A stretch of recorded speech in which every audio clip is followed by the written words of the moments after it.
आज नंद यशोदांकर विकल देखी उद्धव मध्य कांदुचंती। आ उद्धव कहउचंती माँ मु जानी गोटे मार मन ता पुओ पाई सबुबेले कांदु थाए, सबुबेले कांदुची आ कांदुथिबो। हेले माँ तुमे जदि तुम शरीर को न देखिबो, तुमे जदि न खाइबो न पीबो ताहले देह दुर्बल हो जिवो। देह दुर्बल हो गले आज शरीर क्षीण हो जिवो, आउ आखि की बद दृश्य होबनी। जेतेले कन्हैया आसीबे सेतेबेले सेतेबेले केमिति देखिबो माँ, केमिति ताकू देखिबो? जदि एमिति अंधुड़ी हो जिवो, कांदी कांदी कांदी कांदी जदि अंधुड़ी हो जिवो ताहले केमिति देखिबो कन्हैया की?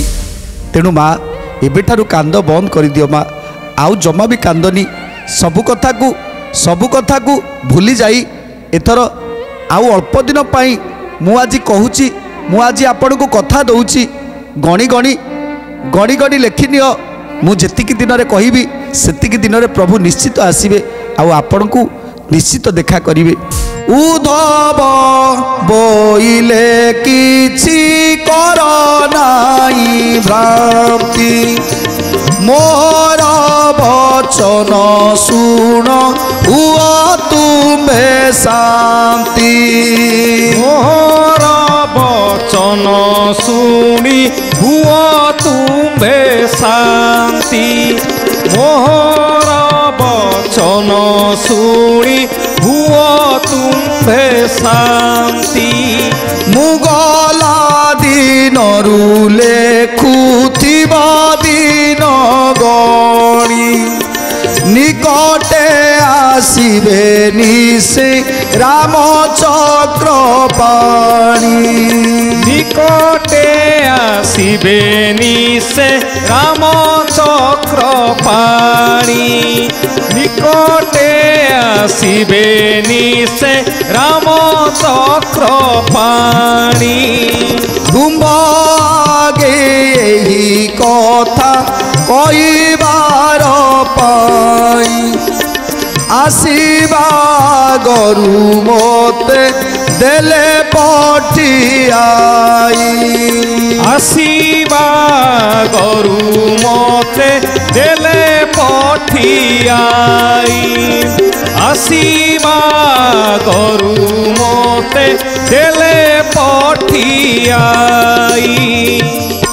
उद्धव कहउछंती माँ मु एबे गला परठारु एबेठारु दिन गणी चाल, देखिबे आउ अल्प दिन मात्र, आउ किछि दिन मात्र तापरे रामकृष्ण दुई जन आसी पहुँची जिबे माँ।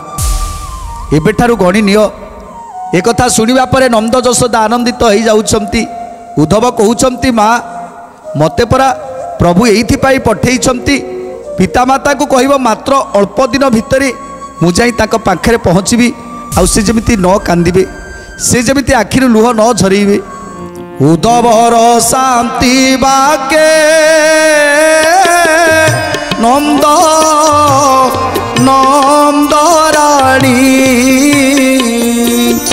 शोक शांति कले पछी नयन रूपाणी।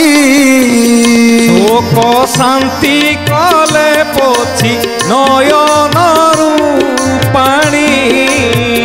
शोक शांति कले पछी नयन रूपाणी। उद्धवंकु नंद राजा गौरवे रखिले, आनंदरे गप गपी निज पुरे गले। आनंदरे गप गपी निज पुर गले। आनंदरे गप गपी निज पुर गले।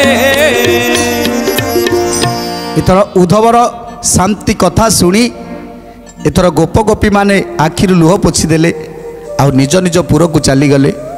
एथर नंद यशोदा निज निज आखिर लुह पोछीदेले, आ गौरवे उद्धव को पाछोटी नेले निज गृह भितर को। आ उद्धव को बसई ताकू स्नान पाई आज्ञा दौरान नंद राजा यशोमती। तेणु आज उद्धव आज स्नान करी माता नंद यशोदा पाखरे बसी भोजन करुछंती।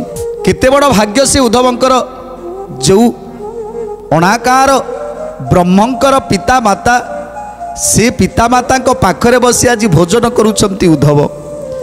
तेणु अहोभाग्य से उद्धवंकर केते जन्मर तपस्या करिछंती।